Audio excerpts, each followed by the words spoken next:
Фермеру Мургазе Абдыгазиев помогает бетонировать оросительный канал Шырыкты-1 в Атбашинском районе. Он много лет занимается сельским хозяйством и знает цену каждой капли воды. По его словам, за последние несколько лет в секторе ирригации произошли положительные изменения. Ремонт канала Шырыкты-1 тому пример.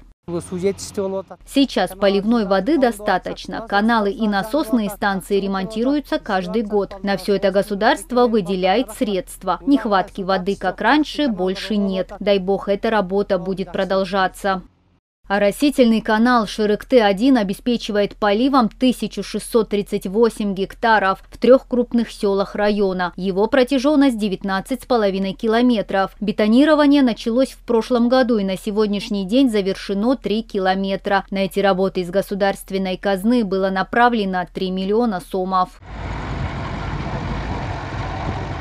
Темп работы ускорены благодаря новой спецтехнике для модернизации ирригационных и дренажных сетей. Так, в управление водного хозяйства района поступили экскаватор, манипулятор и большегрузная машина. Будет неплохо получить еще и бетоносмеситель, говорят строители. Но теперь самым острым остается вопрос низкой заработной платы. Молодые специалисты устраиваются на работу, но из-за маленькой зарплаты вскоре увольняются. Поэтому будет хорошо, если нам повысят зарплату. Имея 20-летний стаж, я зарабатываю всего 16-17 тысяч сомов. Отметим, что в ряде областей Кыргызстана уже начался весенний полив сельхозземель. Всего в весенний период планируется оросить 270 тысяч гектаров по всей стране. Глава Минсельхоза Бакыт Торобаев поручил внедрять дождевое и капельное орошение в целях рационального использования поливной воды. Предпринимаются все усилия для удовлетворения потребностей дехкан.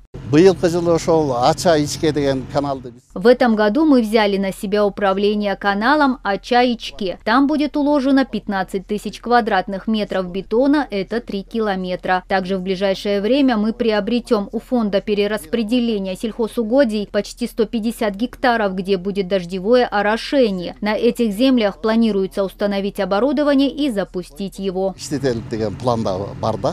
Так, благодаря финансовой поддержке государства в настоящее время во всех районах Нарынской области проводится капитальный ремонт каналов. Главная цель аграриев – не потерять ни капли воды. Мадина Низамова, Айдин Толёбеков, Татыбүбү Кенжеакунова, ЛТР, Нарынская область.